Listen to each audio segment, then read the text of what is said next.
Bonjour tout le monde, je m'apprête à faire le tirage pour les Gémeaux pour le mois d'août 2020. Donc tirage général, donc il y a l'aspect pro et sentimental. Et pour ceux qui voudront aller plus loin, je vais focaliser là sur les 2 premières semaines. Et pour la fin du mois, tout se passera dans l'extension juste en dessous. Bon, je rangerai ça plus tard. Donc on va commencer pour la tendance générale de votre mois complet. On va prendre le tarot pour voir ce qu'il en est pour vous. Gémeaux, c'est quoi la tendance? Gémeaux août 2020. Gémeaux août 2020. Waouh! Il y a une idée de vouloir retourner, de reconnecter à des facettes de soi-même enfant. Il y a un gros truc avec l'enfant intérieur là, de travail sur l'enfant intérieur et de vouloir bon, alors le truc qui me vient, ça va pas parler à tout le monde, mais j'ai l'impression que certaines personnes savent qu'elles sont au bout d'un cycle de leur vie et qu'elles sont à l'orée d'un nouveau jour, qu'il y a vraiment un renouveau qui est en train de s'opérer sur votre vie de manière vraiment très très importante. Et là, c'est un peu comme pour donner une image simple, c'est un petit peu comme si on était en voyage à l'étranger et notamment peut-être même en colonie de vacances pour les personnes qui ont connu ça, et c'est les derniers jours et on sait qu'on va rentrer à la maison et que toutes les personnes qu'on a vues sur place, on les reverra plus jamais. Enfin bon, moi de mon époque où voilà, Facebook n'existait pas, mais il y a vous voyez ce que je veux dire, ce sentiment de les gens, il y a des gens qui vont être appelés à sortir de nos vies, des choses que l'on connaissait qui vont être appelées à sortir de notre existence. Et c'est comme si on s'autorisait le dernier souper, mais en beaucoup moins dramatique. C'est-à-dire que là, c'est la dernière fois, on va se réunir tous ensemble. Peut-être par exemple, si on a quelqu'un de notre famille qui part vivre à l'étranger et qu'on passe voilà, le dernier Noël en famille ensemble. Il y a un truc comme ça où on vit quelque chose, on sait qu'on va vivre avec certaines personnes peut-être quelque chose, que ça soit pro ou privé ou pro, mais on sait que c'est la dernière fois. Je ne sais pas comment expliquer ça, mais c'est ça là qui sort. On veut retourner en contact avec certaines facettes et des épisodes de notre vie étant plus jeune, enfant ou ado, parce qu'on sait que tout ça c'est bientôt fini et qu'il n'y a plus besoin d'aller prendre la machine à remonter le temps. Pour moi, il n'y aura pas vous n'aurez pas votre énergie habituelle parce que vous avez besoin de digérer ce que vous intellectualisez pour que ça passe ensuite, comme si c'était, on passe d'abord avec les souvenirs qui sont dans la tête, un peu comme dans ce super dessin animé que je te recommande de voir qui s'appelle Vice Versa, où on voit que tout passe dans la tête et ensuite il faut que ça arrive au cœur et que ça soit digéré et que vous puissiez lâcher et passer à autre chose. Donc pour moi, c'est un mois où on va avoir vraiment besoin de se poser et de prendre du temps pour vraiment peut-être passer en revue certaines étapes qu'on a, certains moments clés de notre vie, et de s'asseoir sur son petit rocking chair et de repenser à tout ça et de chérir les moments qui ont été heureux, de pouvoir aussi faire le deuil et enterrer symboliquement ce qui a été douloureux et de pouvoir avancer. C'est-à-dire qu'on dirait que c'est une étape nécessaire où on a besoin de vraiment faire le tri et de revivre certaines choses. De les revivre pas dans l'espoir qu'elles se reproduisent à l'avenir, mais de pouvoir profiter et chérir de ce qui a compté pour nous, pour pouvoir ensuite créer des choses qui vont nous permettre d'évoluer et peut-être notamment d'éprouver encore plus de bonheur et de sentiments d'appartenance et de lien avec des gens ou des lieux, hein, qui sait. Voilà, ouais. On sait que c'est la fin. C'est la fin, pour les Gémeaux, c'est la fin de quelque chose. Vous le savez. Je ne sais pas si c'est une relation, un travail, un lieu de vie, un mode de vie, ou la perte de quelqu'un qui va déclencher tout ça, que ça soit vraiment physiquement ou non. Mais vous êtes sur un processus de guérison. Donc là, tout ce que vous allez absorber, j'ai l'impression que le mois d'août, vous allez vraiment, vous allez être émotionnellement, ça va être très chargé parce que on a besoin pour se rassurer une dernière fois, de savoir que c'est comme si on enlevait les petits vélos du vélo, quoi, les petits trous arrière. Et vous avez besoin de regarder un dernier coup derrière pour voir les personnes qui sont là et qui veillent sur vous et de savoir que maintenant vous pouvez aller de l'avant en solo. C'est bon. Ouais, on nous parle de vérité, d'introspection. Pour certains, on va nous parler d'une période de célibat qui a peut-être duré un certain temps parce qu'on est en train de faire le travail pour pouvoir justement accueillir quelqu'un dans notre vie, accueillir un enfant, prendre des responsabilités, changer de boulot. Mais il y a vraiment, c'est un mois très très important pour vous, août, étonnamment. Eh ben, ok.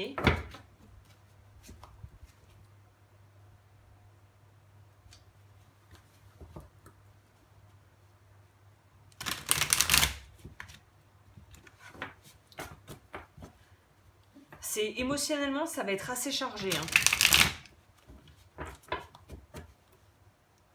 C'est comme si vous étiez enfin prêt et prête à laisser partir une version de vous qui n'a plus lieu d'être, qui n'existe plus, qui n'existe plus que dans vos souvenirs.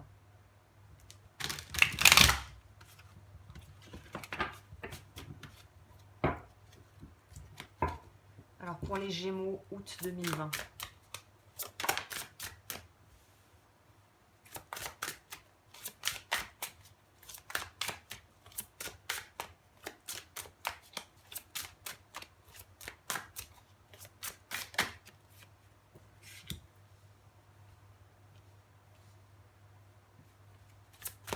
Est-ce que je peux avoir une clarification sur le 5 de coupe?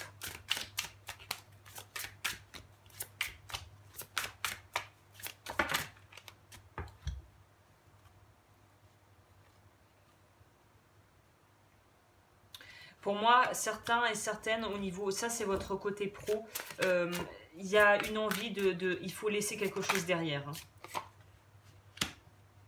8 de bâton.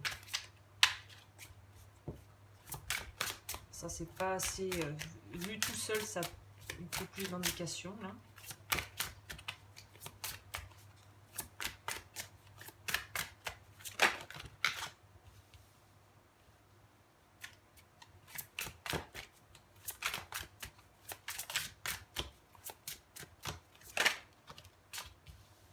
Waouh, il y a du renouveau. Hein.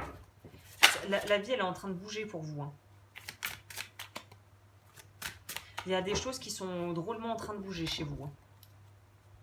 On est encore une fois, il y a des choix à faire. Hein. Mais c'est des choix que vous devez faire à tête reposée, pas du tout dans la précipitation. C'est des choix que vous devez faire avec le cœur, pas avec l'intellect. Bon. Alors, pour le pro. Bon, bah pour le pro, on voit bien que on est presque. Alors, il y en a qui vont pas, qui vont jeter l'éponge. C'est-à-dire que si vous étiez dans un apprentissage et que vous êtes vraiment au bout du rouleau, que vous savez que c'est pas la voie qui vous est destinée, que ça vraiment ça vous fait pas vibrer, vous allez vouloir changer, mais vraiment à la dernière minute de cap et quitter quelque chose où là on est comme sur un 9 de denier. Donc on est presque à la fin au point culminant puisqu'on termine sur le 10. Mais on dirait que vous n'avez pas le courage d'aller jusqu'au 10. Là, c'est comme s'il y avait un sentiment de tant pis, je jette l'éponge, mais j'ai plus envie de ça en fait. J'ai plus envie de ça. Ou au contraire, dans d'autres cas, on pourrait nous dire que j'ai la méganiaque pour y arriver parce que j'ai plus envie de ma vie d'avant, surtout.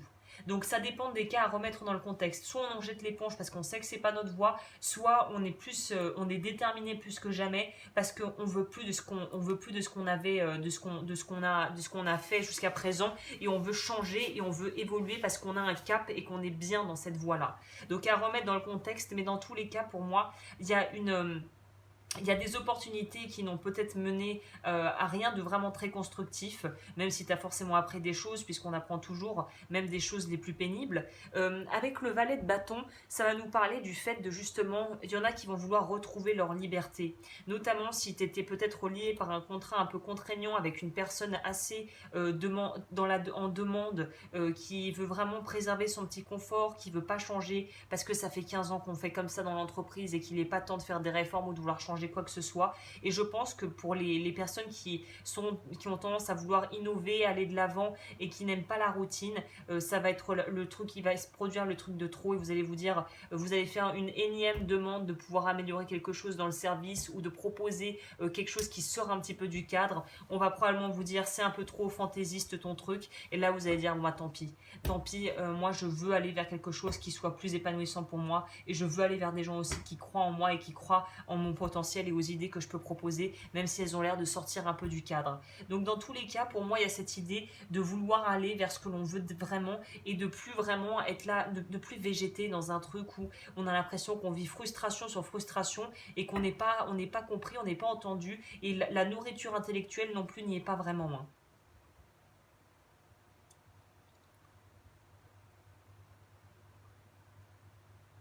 Ouais, il y a plusieurs, pour ce mois-ci, là, je dirais que pour vous, il y a plusieurs lectures à ça, comme je disais. Soit on quitte quelque chose, soit on se donne de... Dans tous les cas, on veut quitter quelque chose, mais pas pour les mêmes raisons et pas avec la même finalité. Pour certains, on veut se lancer en autonomie et vraiment aller au bout du bout parce qu'on sait qu'on est bientôt arrivé au but et qu'on est bien là-dedans. Pour d'autres, c'est j'en ai marre, je veux passer à autre chose.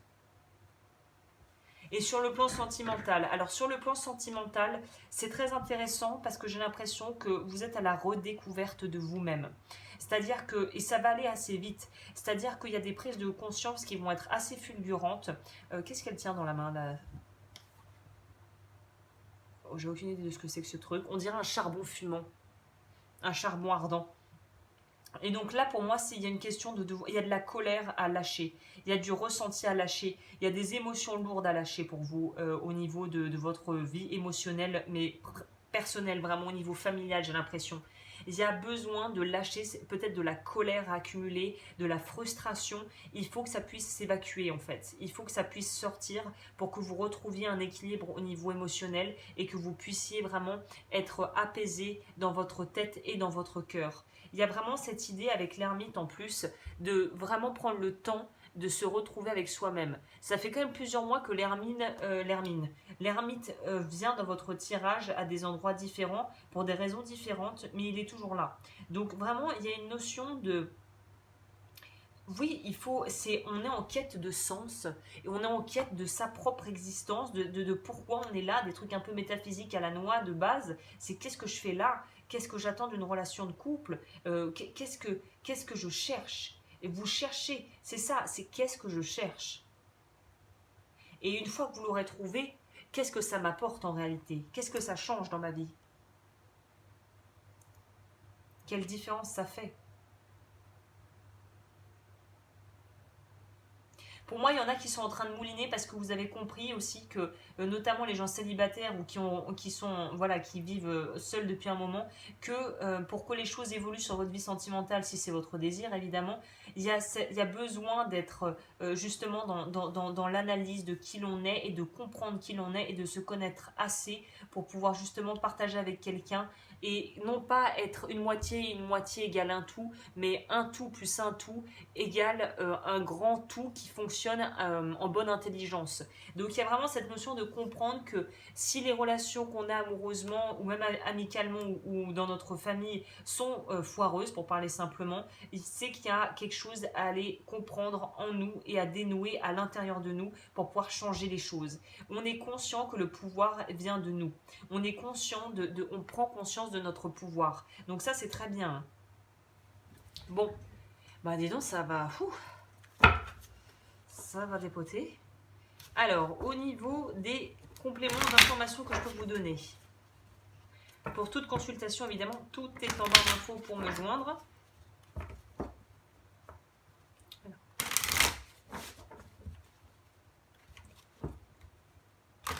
Alors, pour les Gémeaux, sur le plan du travail, on vous parle de l'abeille, féminin divin. On te demande, you are being called on to rise, on te demande de vraiment prendre ton envol et prendre de l'essor, prendre de l'ampleur, t'autoriser à prendre la place en fait.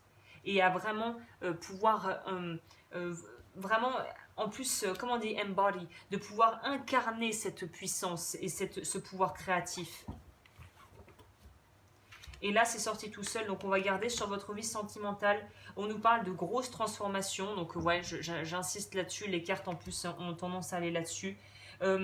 Assouplis et adoucis ton cœur et trouve ton équilibre et trouve ta souplesse. La souplesse du cœur, on pourrait dire. Et le dragon, bah, c'est des connaissances, ça va très très bien avec l'ermite d'ailleurs. C'est cette idée d'avoir vraiment une connaissance presque plus qu'instinctive. C'est une connaissance et des réponses à des questions qui sont vraiment enfouies en toi. Et c'est vraiment quelque chose de presque mystique, quoi. Une porte va s'ouvrir pour toi en août qui n'a jamais été ouverte auparavant. Ça, je vais noter ça.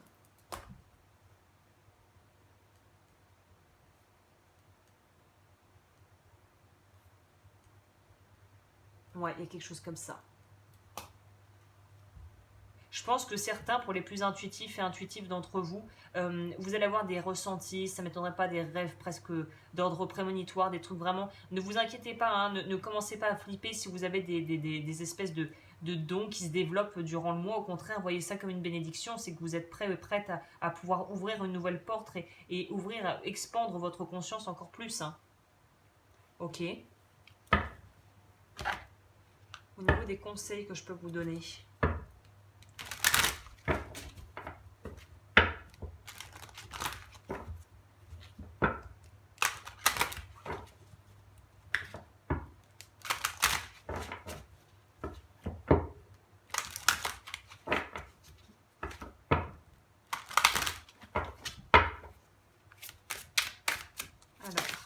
Pour votre vie professionnelle, reprenez votre plein pouvoir. Votre vie vous appelle à exceller dans l'exercice de votre pouvoir plutôt que de jouer petit. Donc ouais, clairement, on te dit il faut passer à la vitesse supérieure au niveau du travail. Hein. Surtout si tu te retrouves là-dedans et que tu végètes, là il faut appuyer sur l'accélérateur. Là. Exploitez votre créativité, laissez votre imagination s'exprimer, restez ouvert à toutes les idées créatives sur la manière de poursuivre un rêve ou de résoudre un problème. Lâchez votre désir de contrôler les gens. Être dans le contrôle en permanence peut saboter vos relations. Pour atteindre vos objectifs efficacement, faites marche arrière, recentrez-vous et offrez à la situation un espace de respiration. Mais c'est-à-dire que je pense que ça va raviver le fait, ça va avec le fait de pouvoir gagner en conscience et en pouvoir personnel, c'est que vous allez avoir plus de choses à faire, plus de choses à gérer, et du coup, vous allez peut-être avoir l'impression que le sol se dérobe un peu sous vos pieds, d'où ce besoin de s'accrocher comme si on était dans un tremblement de terre, de vouloir se raccrocher aux gens et aux choses. Et là, il va falloir apprendre justement à être dans plus de flexibilité et se faire assez confiance pour justement savoir qu'on ne va pas tomber et que si on est concentré et qu'on est ancré, on ne tombera pas. On pourra trembloter, mais on ne tombera pas. Bon, on va recouvrir pour en savoir plus. Et pour ceux qui voudront me suivre, l'extension sera juste en dessous. Alors, beaucoup de cartes sont sorties pour vous là ce mois-ci.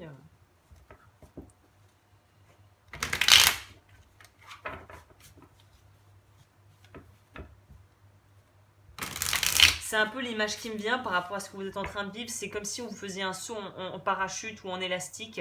Et en fait, voilà, tu t'apprêtes à sauter. Et voilà, forcément, ça sera plus agréable d'y aller en laissant les bras s'ouvrir et en laissant ton corps ce qu'il a à faire plutôt que de descendre comme si tu étais une pierre et d'être vraiment tout crispé. Il y a une idée d'apprendre à se relaxer même si on est stressé. Même si la situation nous stresse, il faut apprendre à relâcher le corps. Là, je vais les chercher, ça sera plus facile. Alors, pour votre vie pro, fin du mois d'août.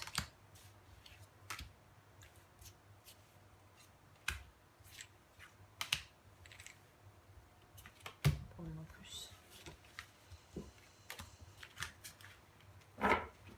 Évidemment, je rajouterai des cartes si j'estime que c'est nécessaire.